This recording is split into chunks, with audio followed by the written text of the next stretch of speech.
All right, cool guys. Thank you all for that, and we'll answer the questions in timely manner after this. So just to introduce, my name is Mikey. I'm the CEO of Bali Praia, and this is our first DJ sharing session. Bali Praia has always been a creative space for DJs, entrepreneurs, artists, in a way to connect, grow, learn as individuals. So this is going to give you guys the opportunity to learn from each other, from people spinning around the island, about anything really. You know, how to market yourselves, how to get gigs, pitfalls. So I'll be addressing that when I'll be asking Steve some of these questions. So I think best for Steve to just introduce himself. So without further ado, I present my guest, Steve Stibbs, and maybe you want to talk a little bit about your career, you know? Thanks, guys. So I've been here since like full on, I guess, 2017. I've been here before for like a year, then decided to go back to Amsterdam, and basically since 2017 I've been full on DJing here, and yeah, since that time I've been playing around the island in clubs like Genja, Mirror, Red Ruby. Back in the days was still Club Mint before Red Ruby. I'm holding a residency now at Finn's Beach Club in Canggu. Um, yeah, and that's basically what I'm doing now, and doing gigs outside of Bali as well, Yogyakarta, Jakarta, and yeah, and several other places. And yeah, for now doing well, being happy with being a DJ on Bali. It's not really a better place to be, I guess. So yeah, yeah. And now I've been doing this for like I guess I started in 2007 professionally, and before that time it was just a hobby, just playing around in the bedroom on the virtual DJ, and just when nobody really had any CDJ equipment at home, because nowadays you can buy the cheaper like controller stuff. You can plug it in your laptop and you can basically start mixing. But back in the days, nobody really had it at home. So yeah, that's for me. It started like at home, just fooling around with the stuff, and yeah, from there on, it now we're 12 years later, and moved to Bali DJing. So yeah. Nice, man. Thank you. So you know, you told us that you've been DJing for how long again? I would say 12 years now. Yeah. 12 years. And then you moved to Bali in 2, 3 years ago. Yeah. Yep. So yeah. And then when you moved, was it your first time here? Well, I moved in 2015 for the first time, not specifically for DJing. Just wanted to get out of Holland for a bit. So I came here for actually like for a half year, and then I did some gigs here and there, but didn't have the intention back then to really start a life as a DJ here. And so I went back to Holland, and in 2017 I came back here, but then it was really for DJing. Okay. Yeah. All right. So in your words, I mean, I guess we're comparing, you know, Amsterdam to Bali. What makes Bali so special for you being a DJ? Um, I guess it's because Bali itself is already super special, and what I noticed about myself is when I did some gigs around here and I went back to Amsterdam, I couldn't stop thinking about having a life as a DJ in Bali, because Bali for me was already super special, and then the opportunity came along to yeah have a life here as a DJ, just full on, and that was for me I think the key thing to come here, because I mean there's really a better place for me than Bali to have a life like this, so Okay. that's why. Cool. And Yeah. then how did you get into DJing? Like how did you learn that process of DJing? um well, for me it started actually at home. I have to go like, let's say 2004 2005, when I started going out. When I started. I started going out in clubs in Holland, and that was a really interesting time in Holland for the clubs and the DJs, because like back then it was all about the house music for me. And when I went to these parties, I saw those guys play, and I was really like, "Oh, this is so cool." And then I started at home downloading a DJ software that's called Virtual DJ, and so I started downloading and just playing around with it, and then suddenly you get bored of the program because you're already like figuring out how to use it. And after a while, a friend of mine had a DJ set at his home that he invited me just to come and learn it. And from there on, it started out as a hobby, and then it kind of rolled on and got my first gig. And so it started out as a hobby, as a passion, and suddenly it, yeah, start making money with it, I guess. We share a very similar path. It was definitely from a hobby, and then it turned into a career. What were your early influences with music? With music in general, it was because I have to say, my family at home, especially my uncle and my older cousins, um, they were always playing music at home, and it was like the old hip hop, New Jack Swing, and like Boys to Men and Bobby Brown. So I always was into music, but later on when I started playing, it became house music because for me, when I went to the club, it was all about house music. So I wanted to do something with house music, but like when I was a kid, my influence started, I guess, with the old hip hop style. Yeah, yeah. All right, cool.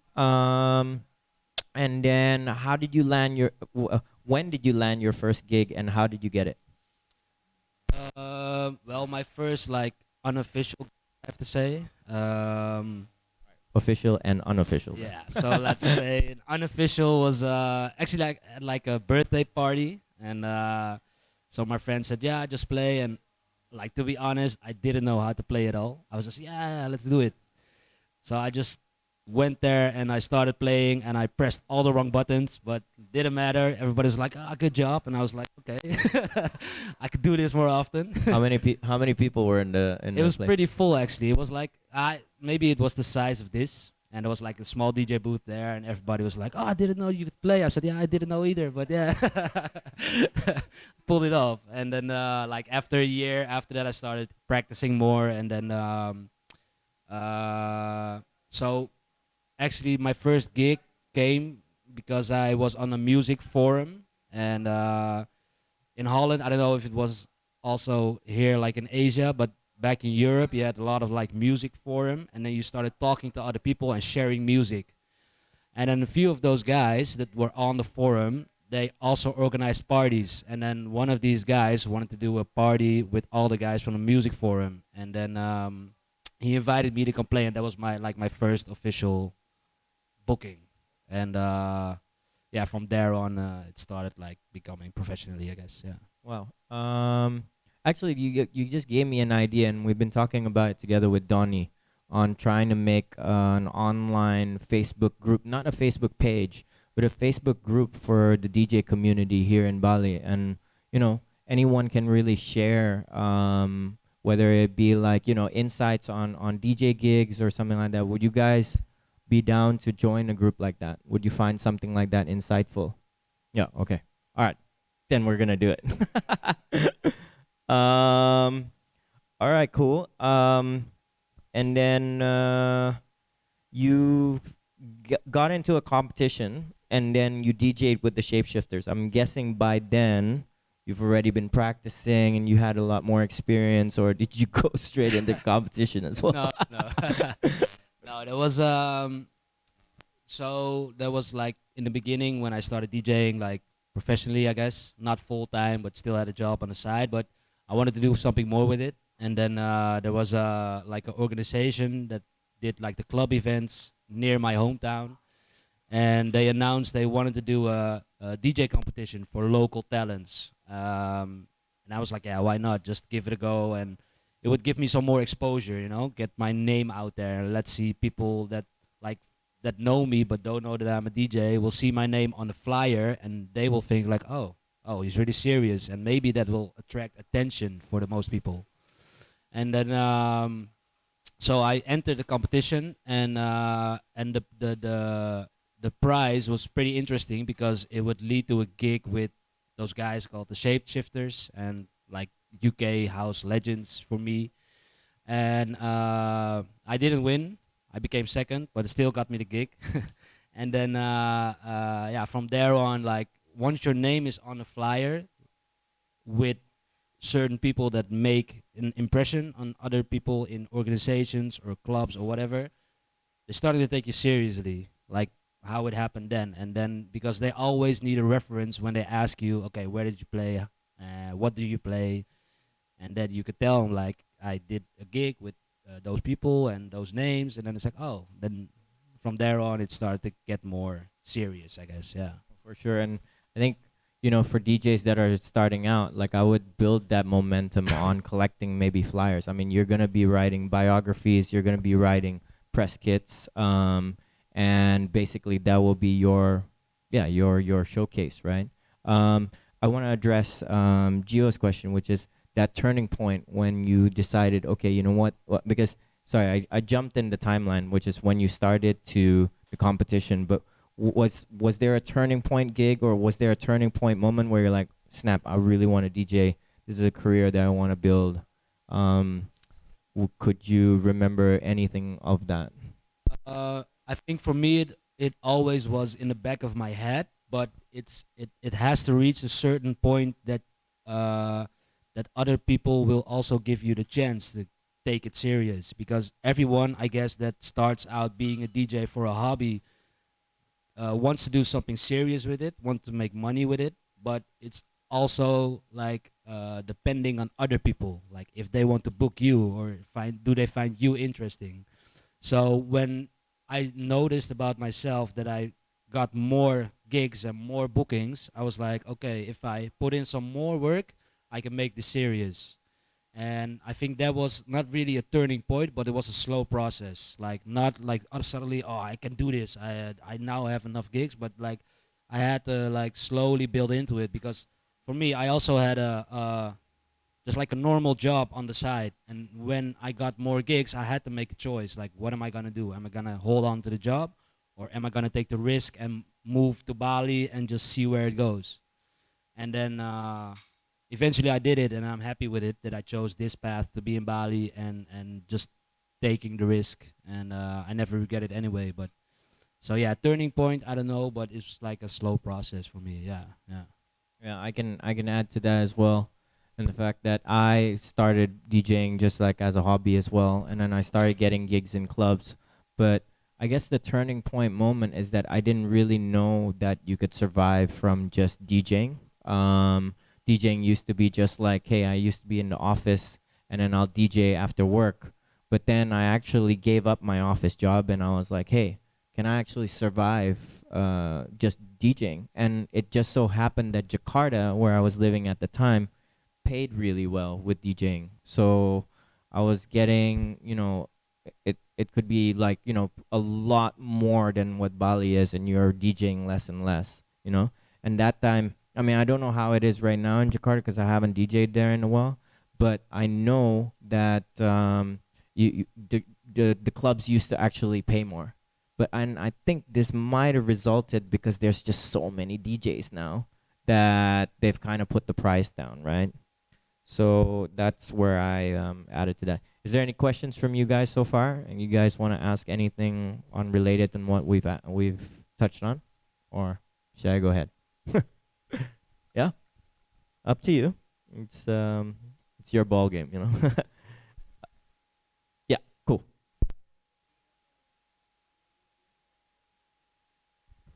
Yeah, yeah. I like actually since like a year before I didn't have any, and since like a year I joined management called Trigger, and from Jakarta. So they've been helping me out for like mostly for also outside of Bali and for in Bali as well. But they can help me focus more outside of Bali. So because I've been living here for a while now, I already have my contacts like for here locally. But like a management like that has the right network and can help me more for outside of Bali. Yeah, yeah, yeah. I actually I started in the same management.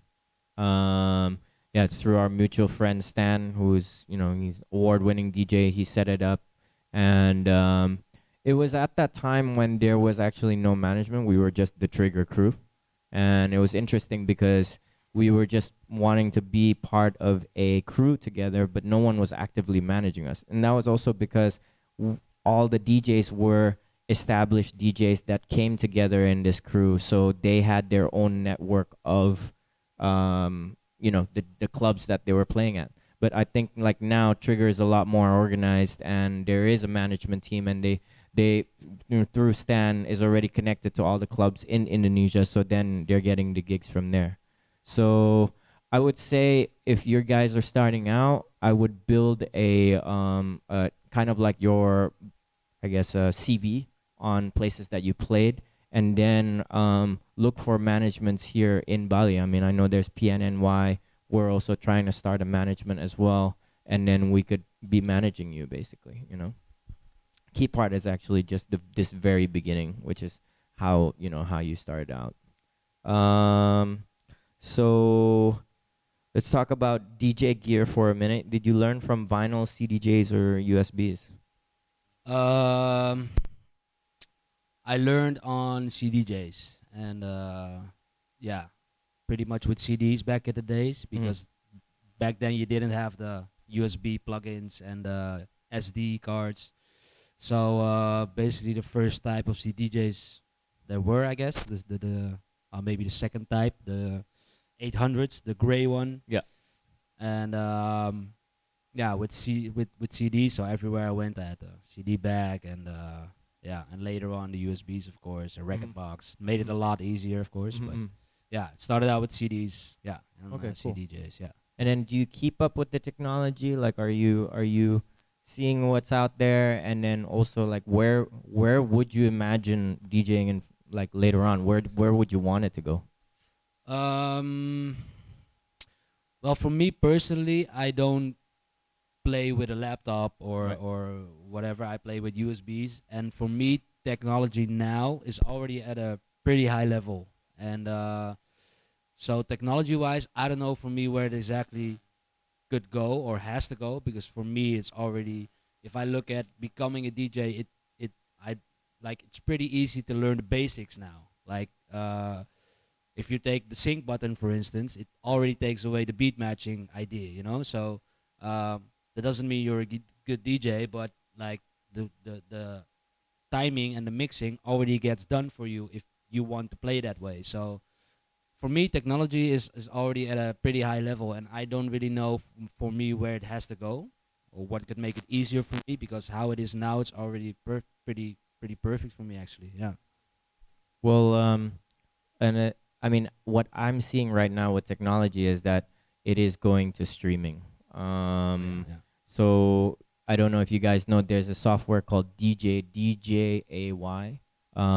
that you guys can tap into, and basically you can link your Spotify account into the thing. So if you have Spotify open on your laptop, you can literally drag any song, and Spotify has like billions of songs, right?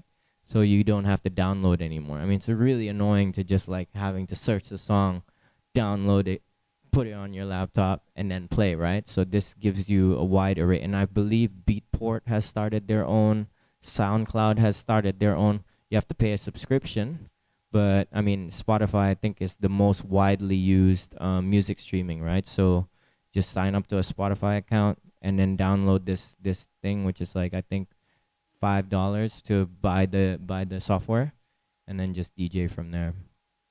By the way, just hands up. I just want to check how many of you guys actually have controllers at home or something that you like practice with. Nope. Oh, you do. Okay. What do you have? Oh, you have the tractor S2.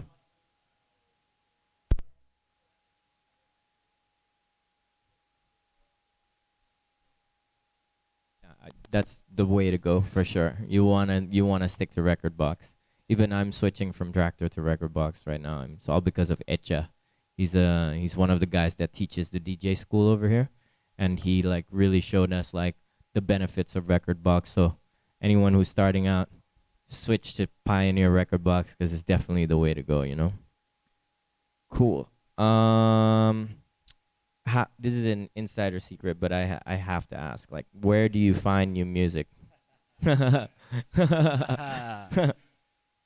I um, have to name all the channels. Maybe one channel where these guys can, it might help these guys or whatever.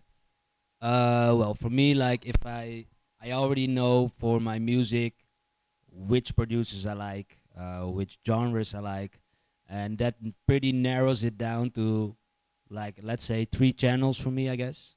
Uh, the digital platform like Beatport for house music for me that is. Um, just make an account, follow the right producers that you like, and you will get your updates by itself. If they have new releases, you could see them, and just makes it more easy for you. What I also do is check live sets. Um, and just a tip, I don't know, maybe you guys already know it, but if you hear a live set and you're like, hey, what track is this? Go to 1001 track lists, check it if it's on there. If it's on there and somebody ID'd it, just a bonus. And SoundCloud basically. Now there are a lot of producers out there that don't release their music because it's sometimes copyrighted or whatever. But if they make edits or bootlegs, it's really good to have because that stuff will never come out on Beatport. But it's always nice to have some special edits that maybe other DJs in your local area don't have. And of course DJ City, BPM Supreme, but that's more hip hop orientated, I guess. So yeah, that's what I mostly use to play. Yeah. No, it's definitely you've nailed it.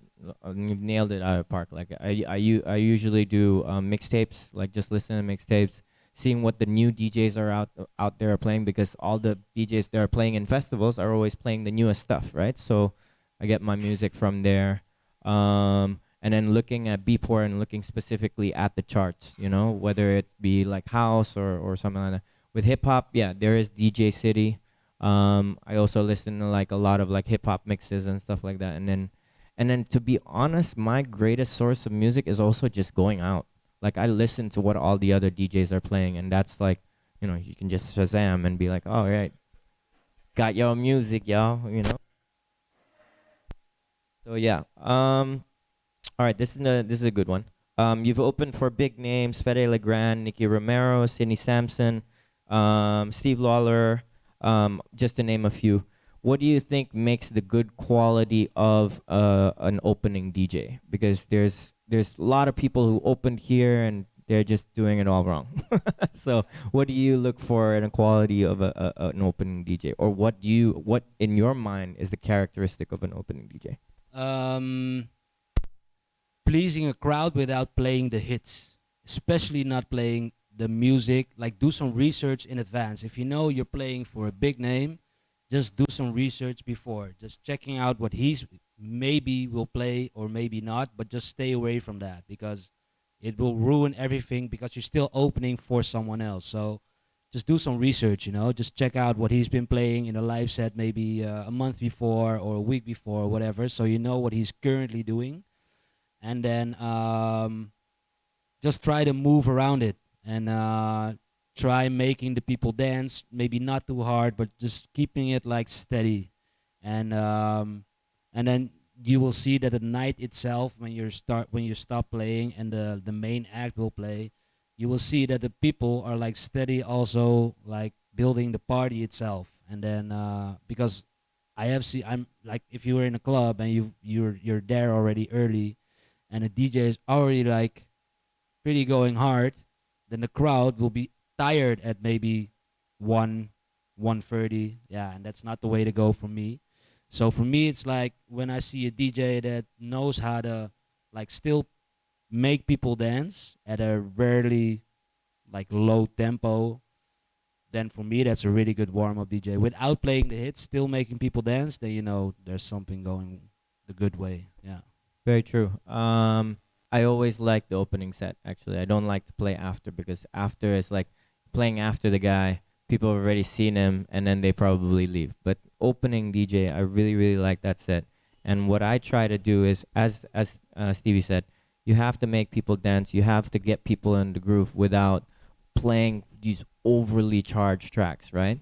But I'd say maybe about 10 to 15 minutes before he starts, it's okay to pump it up because you want that dance floor to be built. So that's the key about DJing. You have to be sensitive to these energies. You know what I mean? It's just like when you know to pump it up, when you know that even in that point of making people dance, you don't want it to be super boring that people are just kind of like standing over there, right? You just want to get the foot tapping, or you can see whether people are vibing and so and so. And also understanding the venue that you're playing at. It really depends on how, if you're playing in like a techno club, then of course it can't be too chill and stuff like that. And the last thing is also be careful of what you're allowed and not allowed to play, right? It's just like there's certain things, like I've played open for big names before, and they have just this like song sheet that's just like, you're not allowed to play this song, you're not allowed to play that song. Yeah, it's crazy. Well, of course, their songs for sure, but they might be playing certain remixes or tracks that there are on their set that you're not allowed to play as well. I like to take this opportunity to address to your questions before I move on. What was your question again? There was a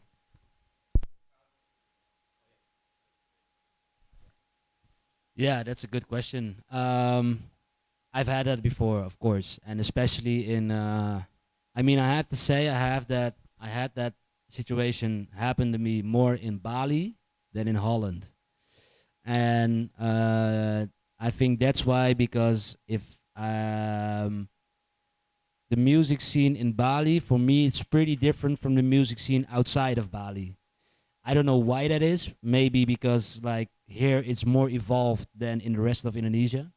Um, so if I'm playing in a club in Bali and there's a big group of people, that Indonesian people, for instance, that are not from Bali, they want to hear something else, and they're like, oh, so always like, just a tip, always bring your music well prepared. Like it can go any way, because sometimes you don't have a choice. I had the same. I prefer to play my own style, but sometimes you have to go out of your comfort zone to please the people, because at the end of the day, the club still pays you, and you still want to keep your name high. So you don't want to lose that, because it's still your income, it's your living, you know.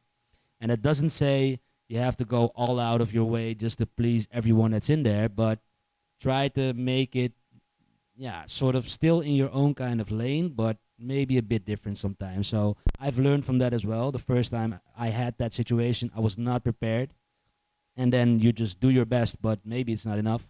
So the second time I had it, I know, and I would play at a club where I could expect that same situation. I already brought my, let's say, some more like commercial music.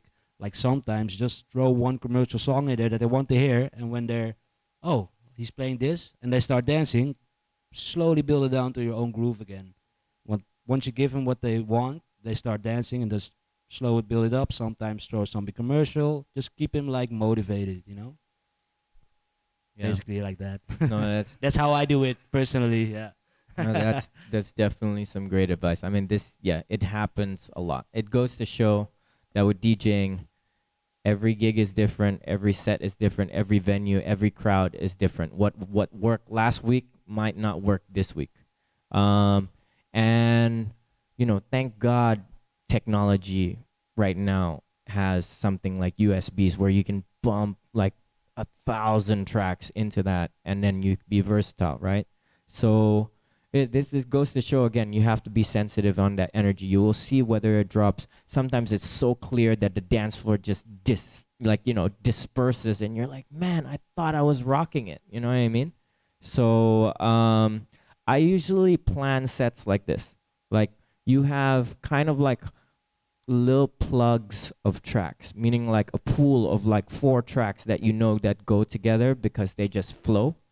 And then let's say if things are not working, then you play the other pool, which is like completely different. I mean, Steve nailed it as well. It's like you got to give people what they want, and it's that one track that keeps people on the dance floor, and then play your own style, because as we know, DJs are not iPods. We can't just play banger after banger. It's all about the journey, right?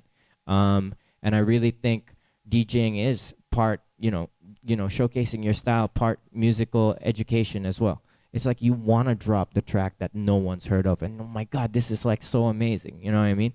But when you're going through that route and it's like, whoa, this is way off target, you have to play the one that people are familiar with. Um, so yeah, I hope this answers your question. And then for you guys, I forgot your questions.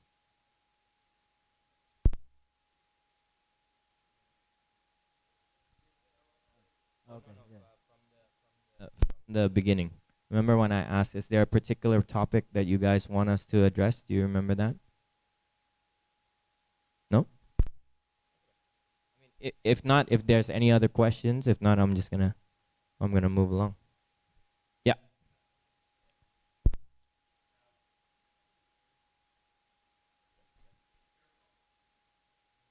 How? Well, that takes a lot of time, certainly, because um, like for me, I go out a lot.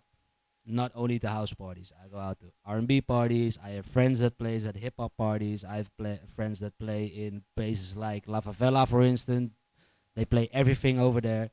So by going out, you see what people react to. So that helped me prepare my music for clubs where I can expect those kind of situations that I had to change my style. Um, by going out so much, I know what tracks would help, and then just put in a lot of time in organizing your music, record box, make different playlists as long as it is clear to yourself, and throw everything on your USB because you never know when you need it. Bring everything, and now it's like Mikey said, it's so easy. Just drag it from one map to another to the file, whatever. So make it yourself more easy, and especially record box.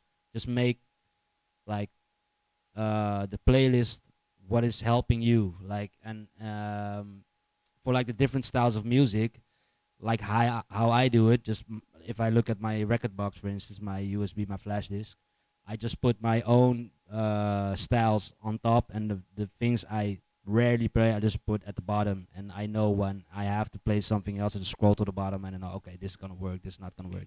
But going out is my main advice. See what's out there and see what people do in other kinds of situations. Just be prepared for that. Yeah. I would say, just to add to that, what I do is, let's say I'm playing a long 3 hour set. I would put, these are the tracks that I want to play in the first hour, the second hour, the third hour, and then you can move along with those three different like times. There's also ways of me organizing, of course, by genre, by BPM as well, because sometimes if you're playing like, I don't know, I call it low BPM hip hop, like it's just like 70 BPM or something like that, then you know you're going to be dropping a lot of trap. But there's hip hop songs that go together with that because you don't want to be playing trap all the time. So that's another way of organizing music. Um, Echa, who's the teacher over here, he's been teaching me, or teaching all of us actually. There's something called it's the harmonic mixing. Yeah, harmonic mixing is something, guys. If you know all about it, it's actually super easy. You just have to update to the most recent record box, and then there's something, and I could show you. My laptop is right there. You can analyze the track, and then it gives you the kind of like the tune, like a B flat or whatever. But they'd use it in numbers, and then from there you just know that, let's say you're a 6A, you can go to a 9B or a 12A. It goes by threes, and then you can also go 6A, 7A, 7, 8A. You can go 8A, 8B. I mean, we could talk a lot about that. Like, I'll show you guys. It's really, really helpful. So that's another way of organizing your music as well. Um, yes, yeah, you got it. That's the one.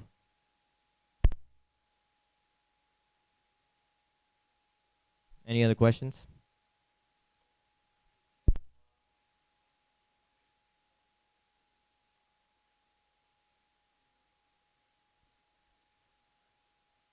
Same name, same name. Yeah. Um, because made that adjustment, my style of playing. I made that adjustment in Bali because in Holland That's also a difference between the club scene in Holland and here. In Holland, you don't have the parties I play. There's not a mix of hip hop and house in the same party. But in Bali, you see that a lot. And to make yourself more interesting for especially clubs outside of Bali, I noticed you have to like make an adjustment to your style of playing. And I also asked myself that question, like, do I have to change my name or do I have to do it under the same name? And then I actually had this talk, this conversation with the main man of my management. So I asked him like, what is good for me to do, because the whole game in Indonesia I'm not really familiar with. I don't know it that good. And like he just said, like, do it on your own name. Doesn't matter as long as your name is growing, people will accept it. And I'm like, yeah, I will do it. And he was right. Just keep it on your own name. You know, there's a lot of DJs in Bali or in Indonesia or in Asia that play different kinds of style, but people will always recognize you for what you love to play. Okay, if you're a DJ that plays all styles of music and you like that, they will know that. For me, I do it when to get come back at his question, like what do you do when a crowd doesn't react? I have to play the different styles of music, and that's okay. But they will still will know that I'm actually a house DJ for myself. So I did like. I kept it under the same name because I didn't want to make it too confusing, you know? So yeah, same name. It's a great question because I started just as a bedroom DJ with deep house, and then that was when I was living in Boston actually, and then I moved to Jakarta in 2004. And everywhere was playing hip hop. There was not a single club in Jakarta that was playing house, and actually that's where I met Stan. And Stan at that time was playing hip hop, and he was just like, "Hey man, why don't you start learning hip hop, and I'll try to get you some gigs." And then so I started learning, and and then I started getting gigs. Now the problem is that when you're labeled a certain genre, that's it. It's like I wanted to break out of that genre. I want it because like there's the vocabulary of the Indonesian community. They only know the Beyoncés, the Nellies, the Ja Rules, and all that. And when we were in Trigger, like 9 DJs all playing hip hop, it's all the same music, right? So I'm like, oh, I want to break out of it. I was the first DJ out of Trigger to play house. This was when Trigger was just Trigger Indonesia, and then after that, I uh, I just like did my own thing. I started playing deep house. I played minimal techno. I played tech house, and kind of gone full circle to playing more deep house here in Bali. But hey, a gig is a gig. Money is money. So sometimes I still take the hip hop gigs. So I would say just stick to your name. I think it will be more relevant once you start producing. Because if you're a hip hop producer and all of a sudden you're producing minimal music, it's very all over the place, right? So I know a guy, his name's Ade. There's Ade Bakhtiar. He's one of the Inspire Ismaya DJs. He has an alias called Devara where he uses, Devara. Yeah, he uses it for house. So yeah, I think that would be a more relevant situation. You know. So now real talk. What makes DJing hard? Like the shit that people don't really discuss. Like if you had any shitty experiences in DJing that made you be like, man, why am I doing this? I mean, there are, just with every job, there are things that are gonna bring you down. Um, and I guess like, yeah, how do you handle it? Like, you know what I mean? Like it's a tough business because now there's so much competition, right? You know what I mean? So any examples that come up on your mind, anything that you want to share, anything to kind of like, hey, if you come across this, yeah, this is what you shouldn't do or this is what you should do kind of thing. You know what I mean? Yeah, I've had my share, I guess. I still encounter it. I think the thing is that when there will always be complaints from people in the crowd, from managers, from clubs, from other DJs or whatever. That makes you, especially when you're just starting out, because when you're doing this a couple of years, uh, you've been more experienced, so you had your share of people complaining or people talking about you or whatever. But in the beginning, it's pretty hard to like handle those kind of things, and So I remember one situation where I had it, and I was like, "Why do I do this?" Because I didn't get any bookings, and I didn't know if it was because I was insecure or I didn't play well or whatever. And I started to notice that it was my personal like situation, that I was quite insecure because I didn't know if I was a good DJ or not. And then a friend of mine told me like he was already playing in like big clubs and doing the big shows or whatever. And then he told me like, doesn't matter where you are, as long as wherever you play, just say to yourself like, you're the best DJ there is in the whole world. You're the best. Doesn't matter who's playing after you, before you, doesn't matter.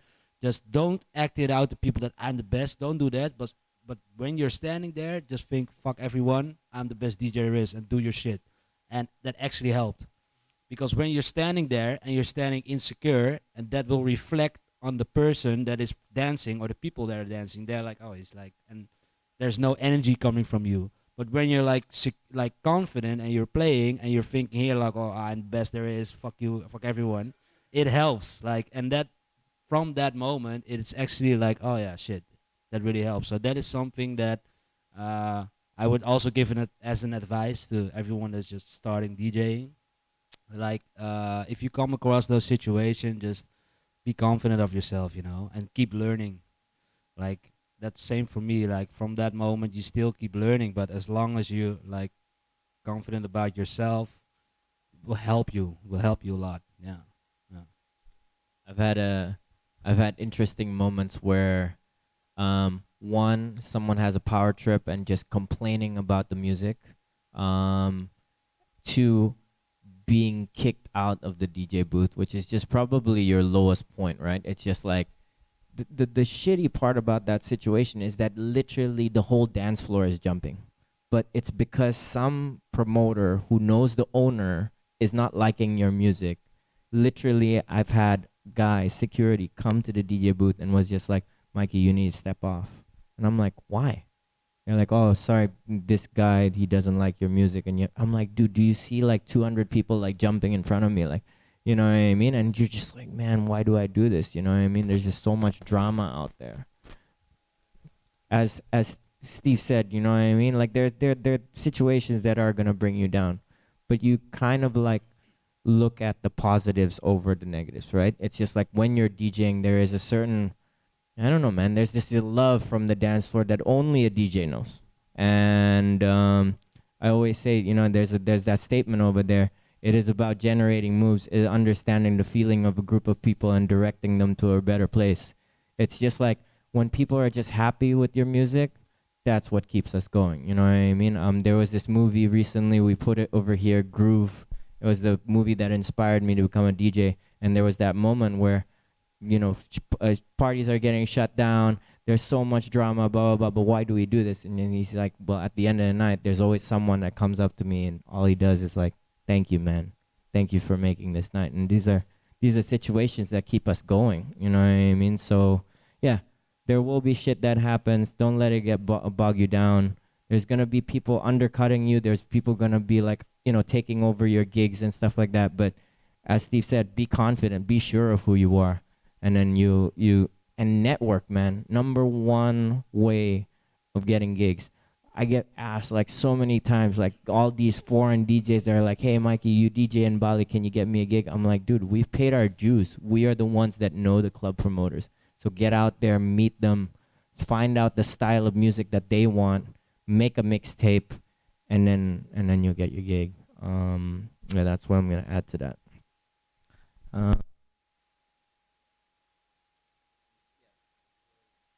We're coming to the end of it.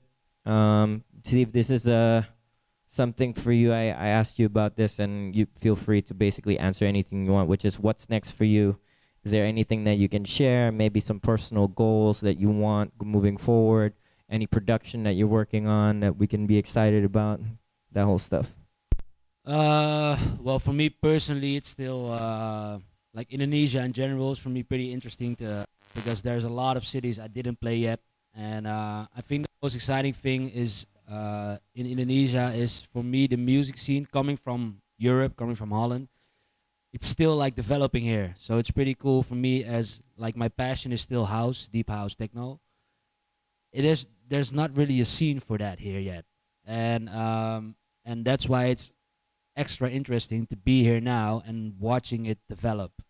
And I think that that counts for the rest of Indonesia because, for my opinion, like the rest of Indonesia looks at Bali, like because there's so much going on here. You know, you have every beach club opening. There's so much coming, and so that's why it's interesting to be in Bali at this time. You know, and I think for me personally, it's also good to see the rest of Indonesia and Asia because Asia is just very interesting now because there's a lot of shit going on.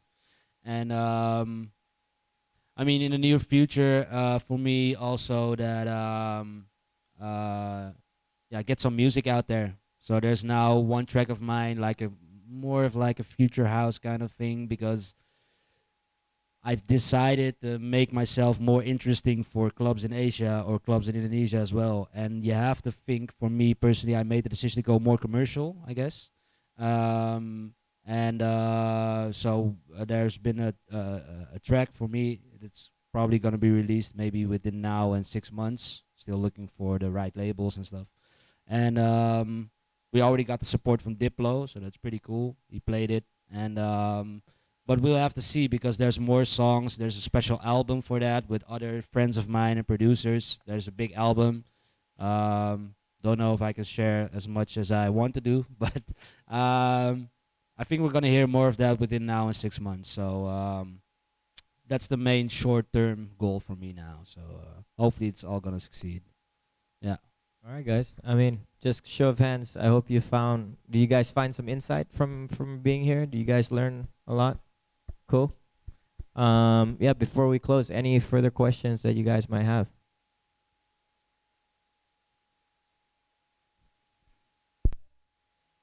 All right, cool. Well, thank you for being here. We have an open deck on Tuesday. I think some of you have already been here. And then we do, of course, do DJ courses. We do workshops on DJing. We're gonna be doing more of this. Maybe I'll just talk to you guys privately if there's anything that you really want coming out of Bali Praia, so that we know the type of events and the type of insights that you guys want to have, and then we'll try to organize it moving forward. I mean, it's really like it was created out of love. It was created out of passion in order to kind of like educate everyone. It's really, I mean, I tell this to Donnie all the time. I'm like, I wish Bali Praia was around 15 years when I started DJing. You know what I mean? Like, I could learn so much, and we're really trying to build that community. So, yeah, talk about Bali Praia, spread the word about Bali Praia. I'm here Monday to Friday. Come talk to me anytime. Okay? Thank you, Steve, by the way, for My giving pleasure, up his guys. time and sharing his insight. All right? Cool. Thank you, guys.